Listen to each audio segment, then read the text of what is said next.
avant que ça empire. Il y a eu un cours en SVT là-dessus sur comment la grossesse conduit souvent à avoir un enfant. Adaptation, improvisation. Mais ta faiblesse, ce n'est pas la technique. À l'occasion, je vous mettrai un petit coup de polish. T'es sûr de ce que tu fais? J'ai des fiches très détaillées sur l'anatomie humaine. Je m'en doute. Ça fait de vous un tueur plus efficace, n'est-ce pas? Exact. Ah, non mais t'es fou, pourquoi tu hurles comme ça? Toutes les 5 minutes, il y a une bombe ou je ne sais pas quoi.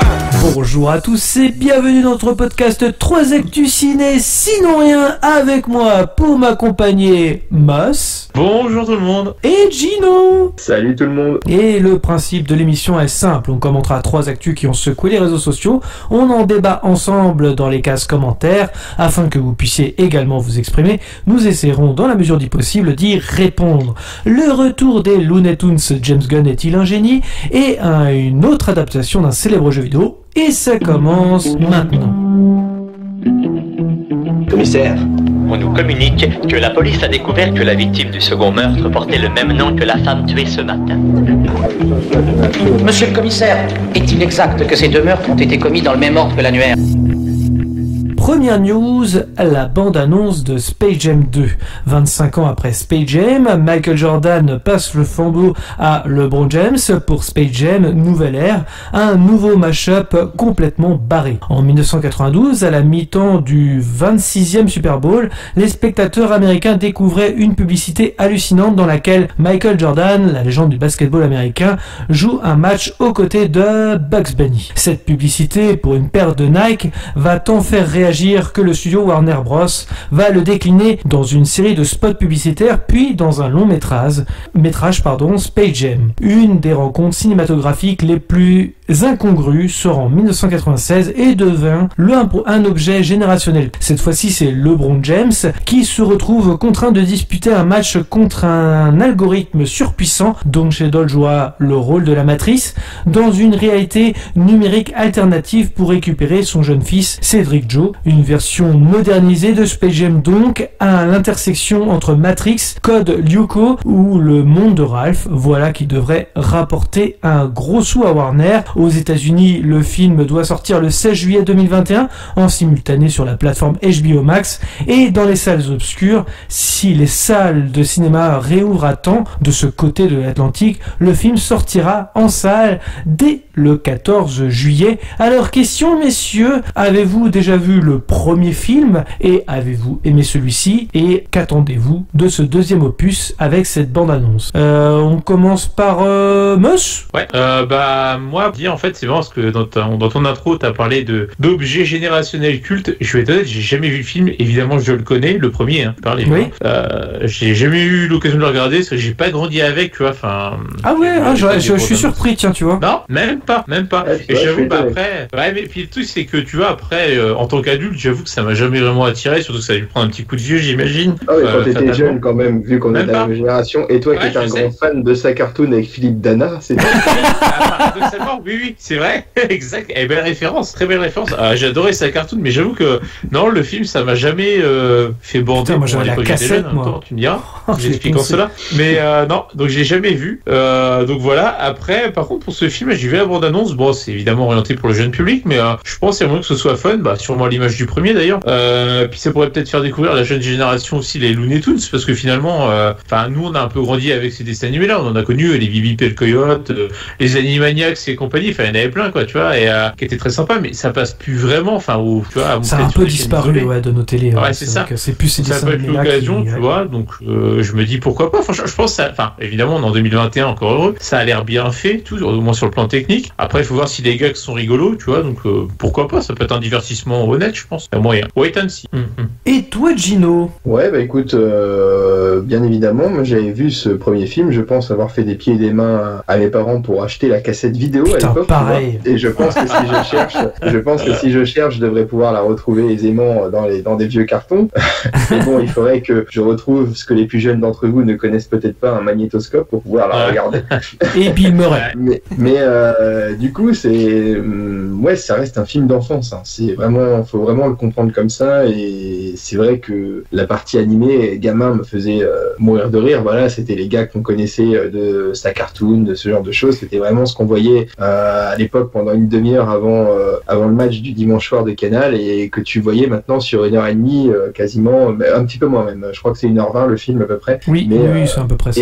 Et c'était vraiment, comme tu dis, un objet générationnel culte. Ça, pour moi, c'est sans contestation possible. Ça, c'est vrai. C'est vrai qu'avec des yeux d'adulte, ça reste un film moyen, mais il reste quand même quelques petits trucs sympas avec Wayne Knight notamment, et les petits caméos de Bill Murray où il est venu chercher son chèque, voilà, ce genre de choses. C'est sympa, mais moi voilà, ça m'a toujours fait rire, quoi. Qu'est-ce qu'il fait? J'aplanis une motte alors qu'il y a un gros trou au niveau du terrain de golf. Moi, ça m'a toujours fait marrer, quoi. Oui, c'est ça. Ça m'a toujours fait marrer, tu vois, genre des trucs. Après, voilà, c'est mine de rien, le côté où Michael Jordan passe le flambeau à LeBron James. C'est vrai que quand on était gamin, nous, la NBA n'est pas très diffusée à notre époque, mais cependant, Michael Jordan, c'était quand même une référence, quoi. Ouais, les Chicago Bulls, tout ça, quand même, les mêmes équipes. Aujourd'hui, LeBron James, je pense il pourrait avoir le même retentissement, sauf que le sport étant devenu ultra médiatisé, est-ce que les jeunes d'aujourd'hui seraient intéressés par le basket? C'est pas dit. Autant à l'époque, moi j'ai apprécié le film parce que c'était l'aspect dessin animé mêlant du sport qui me plaisait. Le basket, je n'y connaissais absolument rien ou quoi que ce soit. Aujourd'hui, le basket, j'aime beaucoup. Et il avait un sacré palmarès déjà, Michael Jordan, à l'époque. Comment? Michael Jordan, il avait un sacré palmarès déjà à l'époque. Oui, tout à fait, exactement. Il était on va dire, le crépuscule de sa carrière commençait à arriver. Il était tout juste après son apogée, donc il commençait à être plus sur la fin que sur le début, si je dis pas de conneries.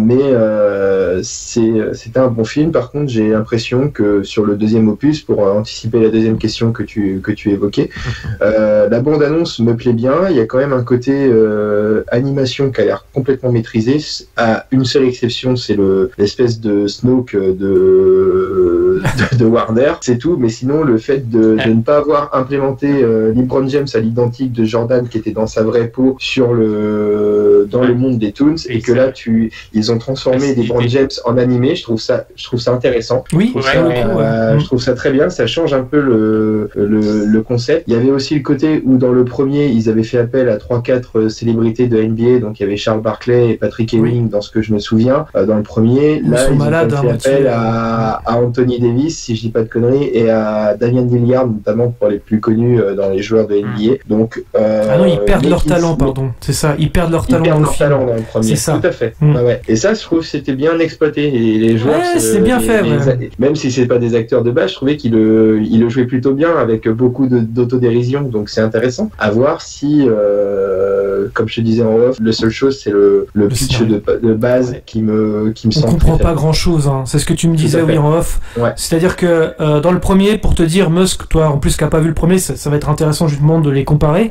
C'est que c'est des Martiens qui viennent voir les Looney Tunes, et en gros, je sais plus ce qui se passe exactement. Ouais, et pour capturer les Toons, en fait, ils veulent capturer des Toons, et en fait ils négocient un match de basket. C'est ça. Et comme c'est des tout petites bestioles, ils se disent faut qu'on joue au basket, vu qu'ils pourront jamais de battre au basket. Et sauf que sauf qu'ils ont des pouvoirs et ils volent les talents des joueurs de NBA, quoi. Donc et c'est là que dans leur désespoir, ils font appel à Michael Jordan pour venir les aider, quoi. Tu vois, ça paraît bateau, mais la contrepartie, c'est que si Michael Jordan perd le match, il est esclave à vie du chef des Martiens. C'est ça. Ça part d'un scénario comme ça, que là, le scénario, le fils de LeBron disparaît, mais on ne sait pas vraiment derrière. En gros, on comprend juste que Don Cheadle, il veut un match de basket, mais est-ce que derrière, il y a une contrepartie un peu comme Michael Jordan? Ouais, on sait pas trop, c'est ça. C'est ça, on sait pas trop, quoi. Moi, j'ai ma petite idée, en fait, ils essaient de jouer ils essaient de rejouer à Ready Player One, peut-être. Mais c'est ce que j'ai compris. Non, mais c'est ça. Non, mais quand tu vois la bande-annonce, c'est exactement ça. Quand tu vois ça, tu penses à Ready Player One direct, parce qu'il y a que des clins d'œil partout. Ça dégueule beaucoup de pop culture, tout à fait. Ouais, mais c'est ça va être une partouze de référence, hein. Ça va pas être plus... C'est un peu dommage d'ailleurs, parce que bon, c'est pas propre justement au monde des Looney Tunes. C'est ça que je reproche un petit peu là. On vient à la deuxième question.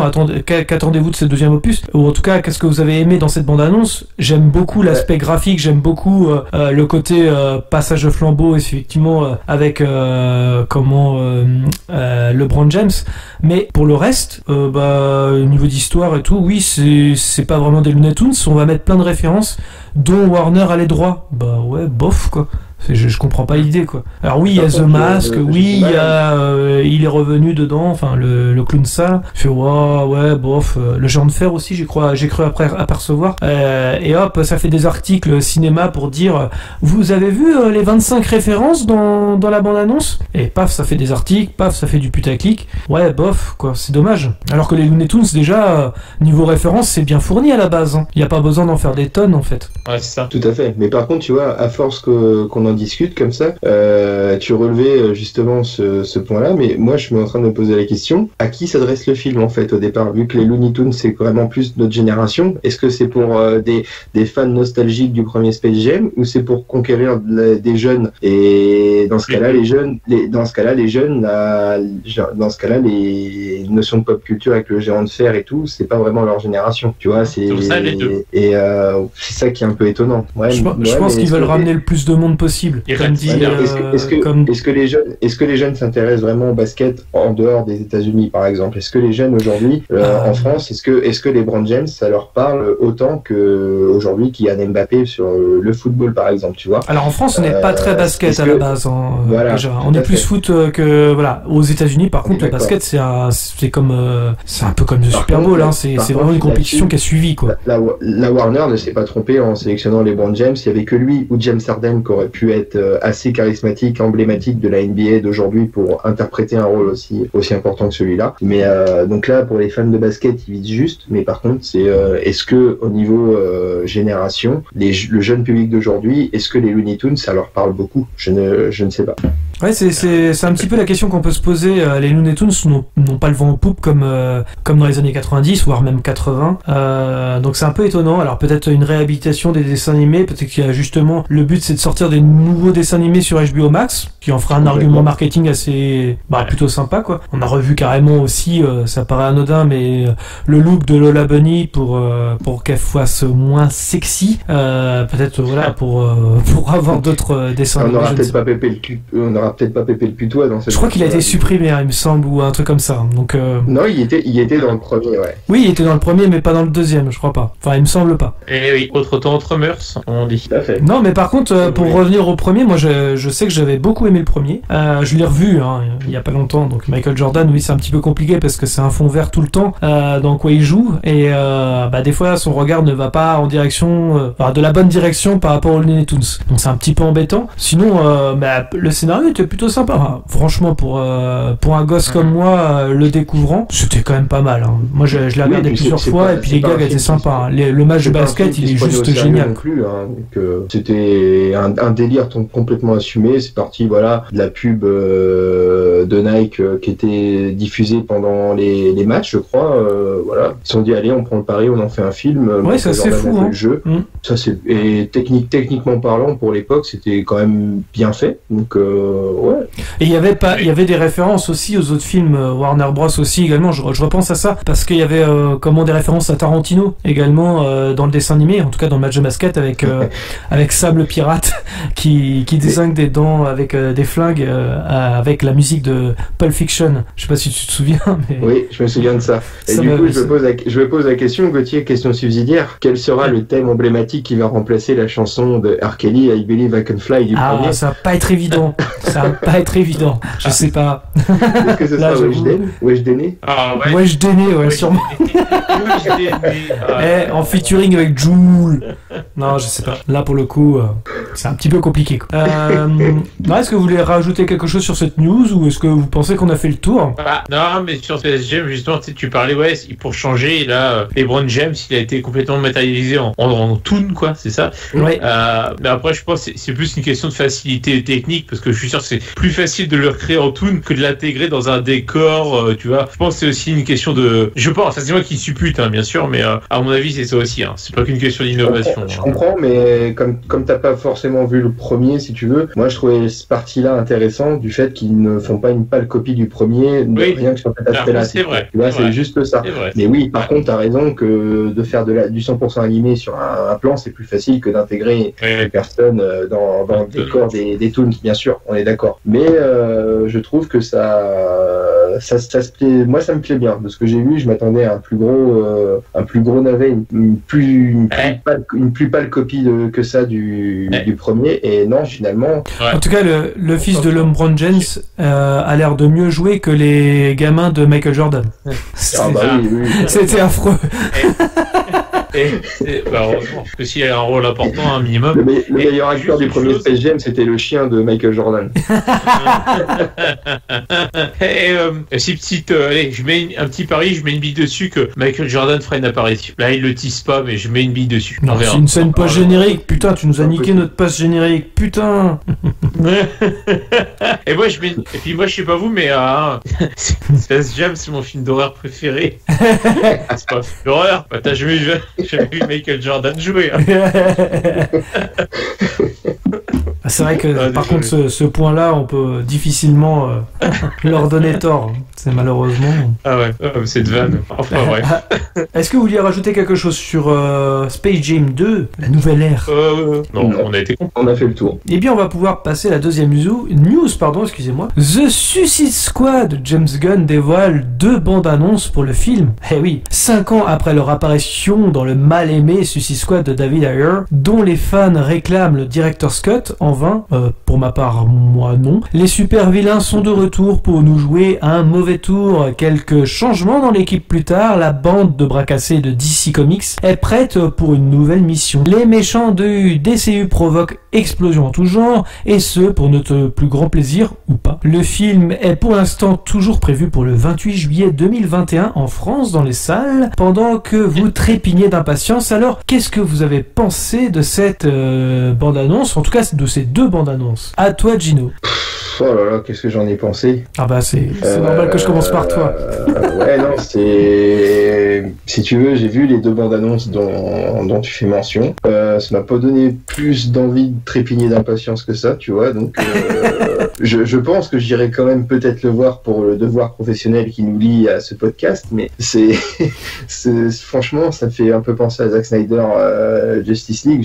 J'avais pas forcément envie, ça m'a pas donné tort le film, et je pense que sur cette suite-là, c'est pareil, déjà, rien que de lire Suicide Squad, ça me déprime. Donc non, tu vois, je pense, voilà, ça me donne pas envie plus que ça. Le fait d'avoir, même s'ils ont remplacé Will Smith, attends, c'est par qui qu'ils l'ont remplacé déjà? Idris Elba. Ouais, bah non. Ok, d'accord.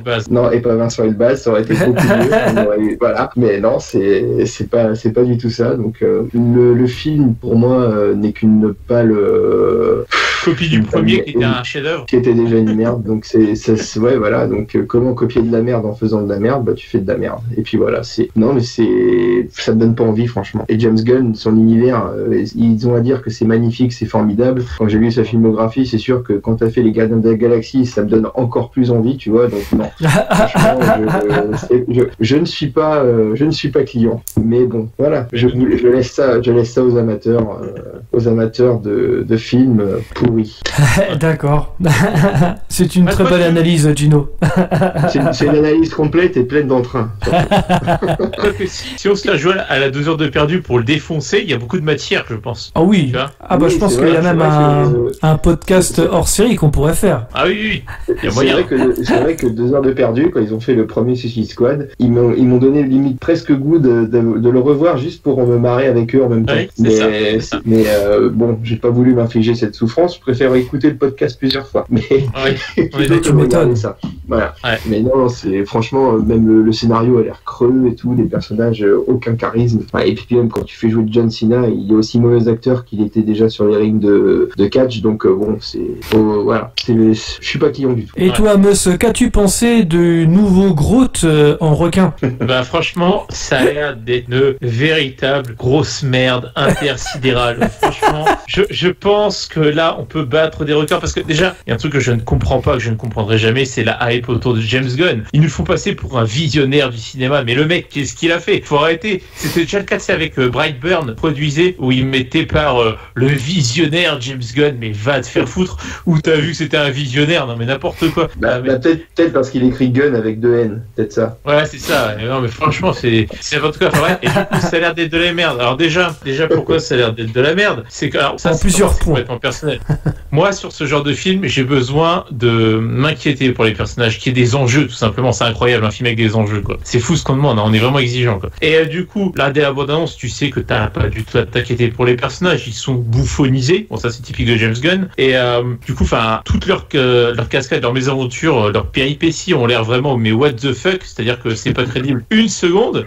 Du coup, je n'y crois pas, je ne m'inquiète pas pour eux, donc le film ne m'intéresse pas. Quand bien même c'est bien filmé, tout ça. Et en plus, je rajoute un truc, c'est que l'humour, mais a l'air pipi caca. C'est genre, tu sais, on va se la jouer un peu rebelle, on fait de l'humour de ça, un peu osé, attention. Dans la bande-annonce, ils disent 3 fois le mot beat, ils sont contents, tu sais, ah là là, waouh, les rebelles, oh oh, ils ont dit beat, putain, ils insistent bien. Comme je te l'avais dit, c'est à toi que je l'ai dit, Gauthier, dans la première bande-annonce, quand ils font les vannes sur les beats, ça m'a rappelé la scène de The Predator, là. Je t'ai dit, avec quand ils font les schmamoules, il a dit les schmamoules. C'est quand ils insistent comme ça sur la la vanne est déjà pompeuse, ouais, c'est ça. Dessus. Et là c'est pareil, tu vois, là c'est de la, ça se voit, c'est de la merde. Putain, ça a le goût de la merde, l'odeur de la merde, l'apparence de la merde, c'est de la merde, c'est tout.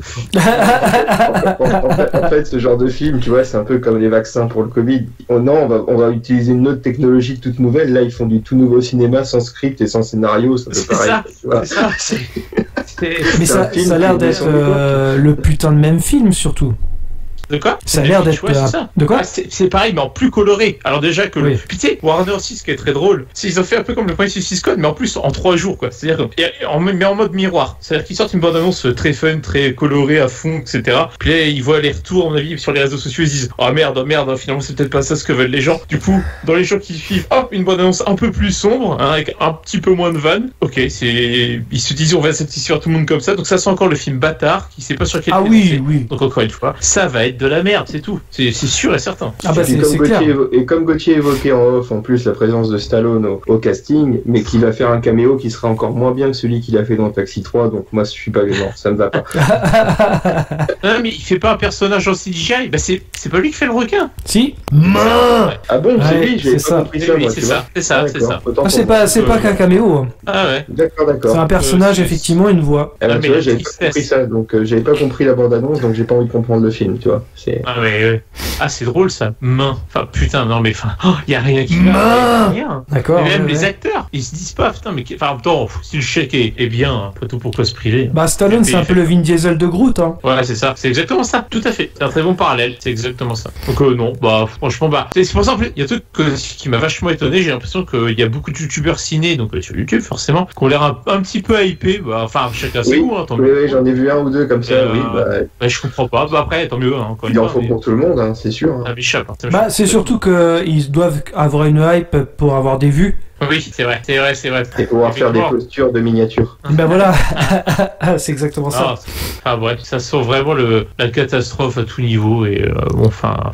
Mais James Gunn, c'est un nom qui fait vendre, c'est étonnant. C'est ça qui est étonnant. Ah ouais, je suis vachement étonné quand même. Parce que, pareil, je pense savoir pourquoi, parce que les Gardiens de la Galaxie ont une certaine hype auprès du grand public finalement, parce que les gens finalement les apprécient parce que c'était drôle, c'était drôle, tout est relatif. Moi j'ai jamais du tout, toi non plus Gauthier, je crois en tout cas moi. Ah non, même le premier, je comprends pas le côté rafraîchissant, j'ai pas compris. Ouais, c'est pareil. Et puis le 2, j'ai failli m'endormir au cinéma perso, donc non, je comprends. Bref, je ne comprends pas. Oui, mais il y a Baby Groot dans le 2. Il y aura peut-être Baby Shark dans le deuxième, on sait pas. Ouais, super, trop bien. J'ai vraiment hâte. Là, tu viens de me hyper, Gauthier. Ça y est, putain. Ah bah là, oui, complètement. Attends, la scène post-générique. Non, mais ouais, c'est vrai que ça a pas l'air terrible. Hein. Et franchement, j'ai même pas envie de le voir. Donc vraiment, ça me donne pas du tout envie. C'est l'effet Bird of Prey. Le Bird of Prey, quand même, il faut savoir qu'il a fait un bide ce film. Il a fait un bide. Oui. Pourquoi il s'acharne sur ces personnages avec Harley Quinn et compagnie? Je ne comprends pas.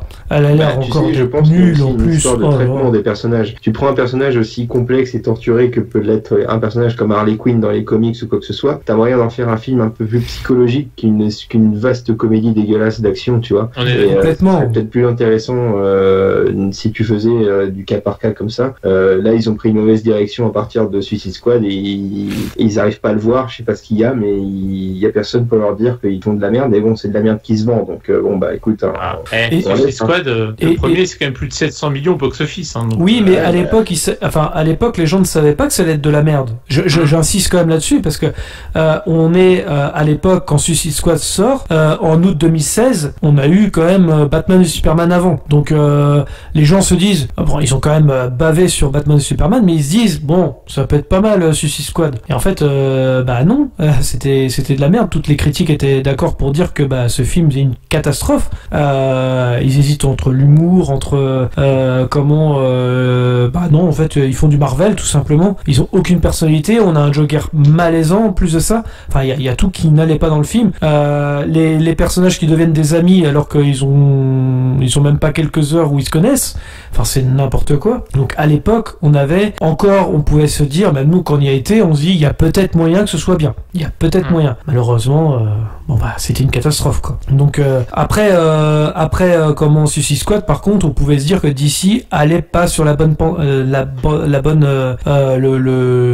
comment on dit le mauvais chemin quoi. Ils allaient vraiment sur une pente complètement savonneuse quoi. Malheureusement, c'est ce qui s'est passé. On a eu Shazam, on a eu Justice League par Whedon. Bon voilà quoi. Et surtout qu'ils nous sortent les bandes annonces de The Suicide Squad de James Gunn quelques jours après la Snyder Cut qui était super sombre, super sérieuse. Tu te dis bah ouais, ça va pas ensemble quoi. Ça c'est pas le même univers, c'est pas possible. Ouais, espérons que Suicide Squad dure pas 4 heures quand même quoi. Non, je te rassure Gino, c'est pas le cas.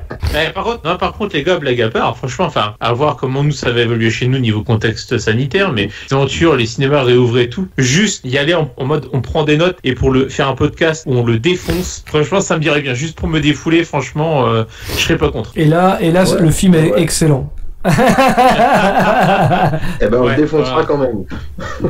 Bah imagine, il est excellent, peut que être agréablement surpris vu qu'on n'en attend rien du tout. C'est pas faux. Non mais oui, c'est vrai que ça peut être assez drôle, mais c'est vrai que ça sent le nanar à plein nez quoi. Enfin c'est malheureux quoi. C'est malheureux parce que quand on sait ce que le DC Universe a de potentiel, ça me désole vachement. Oui. Mais bon. Ça va être un nanar à gros budget. Ah, franchement, je pense qu'on peut, en mode 3ème degré avec un peu d'alcool, il y a moyen de se marrer. Sachez-le. Et je vous spoil un peu la fin, parce que je suis comme ça. Je vous parie que le groupe va gagner grâce au pouvoir de l'amour, comme dans Les Gardiens de la Galaxie. C'est pour moi, c'est comme ça.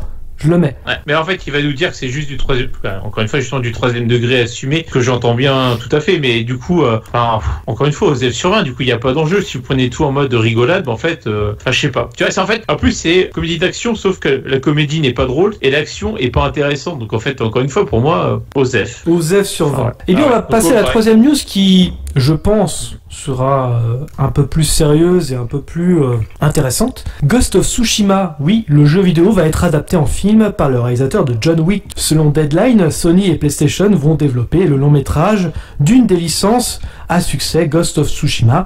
Ce dernier a été développé par Sucker Punch Productions et compte 6,5 millions d'exemplaires vendus depuis sa sortie en juillet 2020. Ghost of Tsushima est un jeu d'action dans un monde ouvert qui se passe au Japon féodal, plus précisément à l'époque de Kamakura. On y incarne Jin Sakai, le dernier membre d'un clan qui doit mener une guerre pour libérer son île Tsushima. Autre information importante, Sony va compter sur un poids lourd du blockbuster américain. On retrouvera en effet aux commandes Chad,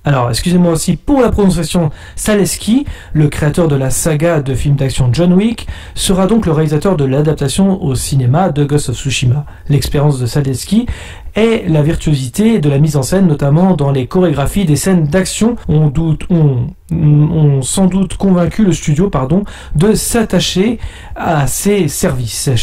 Alors, excusez-moi encore une fois, j'ai du mal à le dire. Chad Stahelski est actuellement en train de préparer John Wick 4, dont le tournage passera par Paris, prévu pour une sortie le 27 mai 2022 aux États-Unis. Le tournage est pour l'instant envisagé pour l'été prochain. Bien évidemment, ni de date, ni de sortie, ni de casting n'ont été dévoilés par le studio Sony sur Ghost of Tsushima. Néanmoins, ce projet est entre de bonnes mains pour devenir un véritable succès au box-office. Alors déjà, 2 questions. Avez-vous joué au jeu de Sony et pensez-vous qu'il y a moyen de faire une bonne adaptation? On peut commencer par Gino. Bah écoute, évidemment, j'ai joué au jeu de Sony. C'est une news qui m'a fait énormément plaisir parce que lorsqu'on avait fait un podcast lié aux jeux vidéo, quand tu nous avais posé cette question s'il y avait un jeu qu'on aimerait bien voir adapté au cinéma, eh bien j'avais répondu ce jeu-là, Ghost of Tsushima. Et donc je ne suis que ravi de cette information qui nous parvient. Et en plus, par le réalisateur de John Wick, un film que j'adore, John Wick, ça, Must est d'accord avec moi, toi John Wick, nous on kiffe, on achète sur 20, ça c'est clair. et comment dire, quand on voit en plus la carrière du monsieur, de Chad Stahelski, le mec a quand même une histoire assez longue avec Keanu Reeves. Il a doublé il a fait ses cascades sur Point Break, sur Matrix. Il a quand même fait du fait de son passé de cascadeur et de chorégraphe, on va dire de coordinateur de cascade, c'est lui qui a mis en scène par exemple les nombreuses scènes de John Wick tout simplement en plus, et aussi de films comme Spider-Man 2 et j'en dis comme ça en mémoire, il y avait aussi Sherlock Holmes, Jeu d'ombre, ce genre de films là, ou des films où il y a beaucoup de chorégraphies qui sont quand même mises en avant avec les ralentis, ce genre de choses, mais c'est plutôt bien fait et moi je suis fan de tous ces univers-là. Et le jeu étant aussi, pour ceux qui ne l'auraient pas fait, il y a quand même aussi cette notion de chorégraphie, on va dire, dans les combats où tu ne peux pas te battre n'importe comment, tout est pensé. Le jeu a été pensé aussi pour ça. Donc, je pense qu'on a la bonne personne aux bonnes manettes et le fait de le voir sur un long métrage et pas sur une série, moi, ça me ravit encore plus, quoi.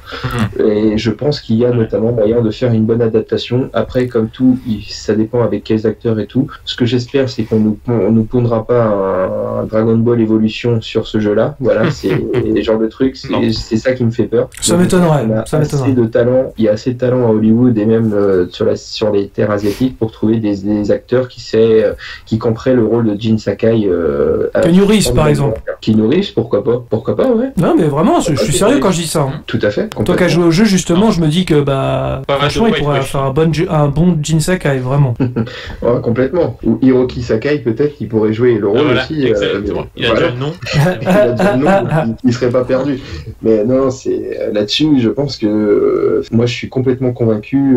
L'histoire en plus est formidable, donc là-dessus, je serais complètement client. Sûrement des hommages aussi à Kurosawa à l'intérieur, mais c'est ce qu'on en a parlé en off justement. Oui, en espérant qu'il adapte ce côté, pas ce côté-là justement, mais vraiment qu'il ait vraiment sa personnalité et qu'il fasse pas que des références à Kurosawa comme ils font dans le jeu. Je pense qu'ils rendront hommage à Kurosawa, mais pas de manière, aller chez les bots, quoi. Tu vois, ça va être, il y aura peut-être une touche. Je pense pas que ce sera de l'étalage.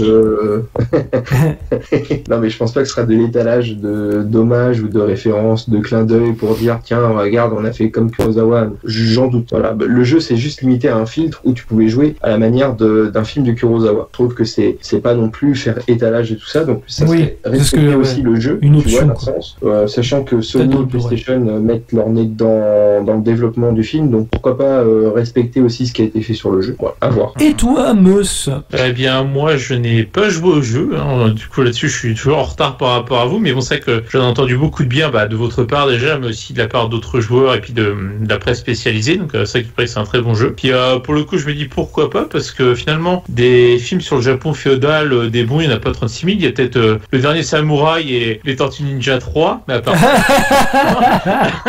j'en vois pas d'autres. La Grande Muraille, mais qui n'est pas sur le Japon féodal. On est d'accord. Ouais, c'est la Chine. Mais, donc, non, je me dis pourquoi pas. Franchement, ça peut être génial. C'est vrai qu'il y a très peu de films.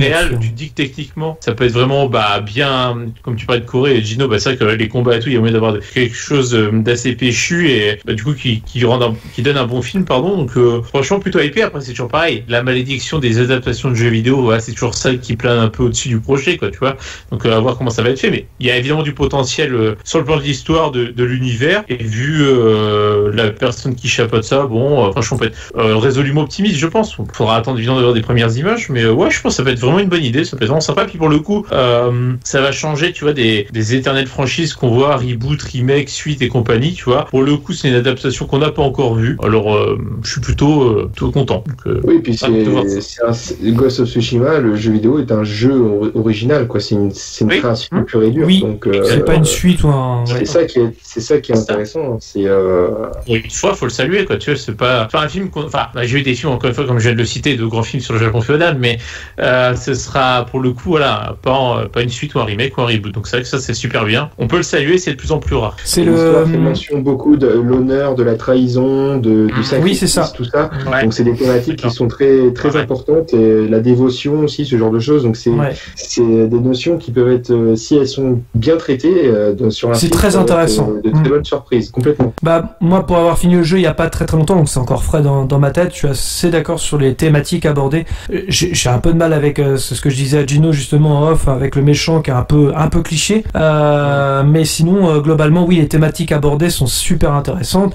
Le jeu vidéo est globalement a une direction artistique phénoménal, c'est vraiment très très beau en plus, donc je recommande forcément le jeu. Je suis content aussi que ce soit en film, que ce soit adapté. S'il y a les moyens, bien évidemment, à l'intérieur, il y a moyen de faire un très très bon film, et avec les chorégraphies du réalisateur de John Wick, oui, je suis client, bien évidemment. Je pense que ça peut être vraiment un bon film, à mon avis. Dans ce cas-là, une direction qui serait intéressante pour, comme tu dis, oui, le méchant du jeu, ça fait un peu cliché tout ça, mais sans vouloir spoiler pour ceux qui voudraient faire le jeu, peut-être qu'il serait intéressant dans ce cas-là que l'histoire prenne un peu, on va dire, la trace d'un péplum, mais dans l'univers féodal japonais, où on suivrait, on va dire, tu vas comprendre, Gauthier, mais l'histoire, on va dire le fil conducteur de Jin Sakai sur son histoire à lui, dans le contexte actuel, et parce qu'il y a matière en plus dans le récit de Jin Sakai à avoir des événements, qui vont venir qui vont venir alimenter l'histoire et l'action du film, donc ce serait intéressant. Je pense qu'il y a des choses à faire de ce niveau-là. Oui, complètement. Et n'empêche sans Jin Sakai. Hein. Oui, c'est vrai. Combien de fois on l'a fait? Ah bah oui. Désolé. Parce que la guerre. Non mais ça c'est sûr. Mais on voulait te la laisser, quoi, la petite blague facile. Vous êtes bien aimable. Je connais bien quel seigneur vous faites. On était obligés. C'était votre anniversaire il y a peu, donc oui, on vous a fait ce c'est tous les mois l'anniversaire de je suis gré. Et pareil, je me faisais une réflexion aussi, c'est que quand on y pense, heureusement que John Wick ça a été fait par les Américains, parce que en français ça le faisait moins quand même. Gentil, c'est un peu moins. Dit comme ça, effectivement. Non, même John Wick 4, je suis assez pressé qu'il sorte, donc c'est pour dire. C'est deux bonnes nouvelles en une quand même dans cette info, quoi. John Wick 4, moi j'attends que ça avec impatience. Un peu déçu du 3 quand même, pour ma part. Ah non, oui, t'as été déçu du 3, moi j'avais adoré, moi. Bah en fait, je sais pas si au niveau de l'action, je trouvais ça moins réaliste depuis. Le mec il s'enchaîne les mecs, on va pas parler de réalisme non plus, mais je sais pas. Moi j'ai pris moins de plaisir. Je trouvais ça les trop. En fait, ça dure. Le combat de fin il dure trop longtemps, je sais pas. Ouais. J'ai préféré le 3 au 2 par exemple. Oui, moi aussi. J'ai préféré le 3 au 2, ouais. Le 2 est un peu longuet, même s'il est très bien, attention. Donc voilà. Le 1 reste le meilleur, bien évidemment. Ah ouais, c'est clair. On est d'accord. C'est clair. Non, mais c'est vrai. Mais et apparemment le troisième opus en 4K il pète sa race. Ah ouais. Le 4K du troisième est apparemment incroyable. Donc voilà. Pour information. En tout cas, Mus, je ne peux que te conseiller de te lancer à corps perdu dans Ghost of Tsushima. Je te le conseille vraiment. Ok, bah écoute. T'en as pour une trentaine d'heures de bonheur, quoi. Oui. Voire plus si tu prends le temps de tout faire, mais tu te laisses vite envahir par l'univers. Sauf erreur de ma part, le studio Sucker Punch, c'est celui qui avait fait le dernier Infamous. Enfin, ça date, c'est pas du tout le même style de jeu, mais c'est possible. C'est le. J'ai à vérifier. Tu peux pas comparer les deux. Non, je pense pas. Non, mais c'est le même studio, ça a pas du tout. Non, ça a rien à voir. Mais, bah, il était pas pas mal Infamous à l'époque, en tout cas. Oui, mais bon, quand si tu devais choisir entre Ghost of Tsushima ou Infamous... Oui, bah forcément, il y a une époque qui sépare, hein. Il y a carrément une génération de consoles qui sépare les jeux. Tout à fait. Si tu veux, pour te donner un ordre d'idée, pour te convaincre davantage, The Last of Us était vraiment un des titres majeurs de la PS3, Ghost of Tsushima est un des titres majeurs de la PS4, sur les productions Sony. Pour résumer. Oh, il y a The Last of Us 2 aussi. Oui, bien sûr, mais c'était trop facile de dire The Last of Us 2. Est-ce que vous avez quelque chose à ajouter par rapport aux news? Non. Eh bien, écoutez, merci à tous de nous avoir suivis. Je vous rappelle que vous pouvez clocher, commenter, mettre un pouce bleu, nous suivre sur les réseaux sociaux, Facebook, Twitter, Instagram. Les liens sont dans les descriptions. Dans tous les cas, rendez-vous dans les salles obscures quand on va réouvrir pour de nouvelles aventures. Bonne soirée à tous. Bonne soirée à tous. Salut, à la prochaine. Avant que ça empire, il y a eu un cours en SVT là-dessus sur comment la grossesse conduit souvent à avoir un enfant. Adaptation, improvisation. Mais ta faiblesse, ce n'est pas la technique. À l'occasion, je vous mettrai un petit coup de polish. T'es sûr de ce que tu fais? J'ai des fiches très détaillées sur l'anatomie humaine. Je m'en doute. Ça fait de vous un tueur plus efficace, n'est-ce pas? Exact. Ah, non mais t'es fou, pourquoi tu hurles comme ça? Toutes les 5 minutes, il y a une bombe ou je ne sais pas quoi.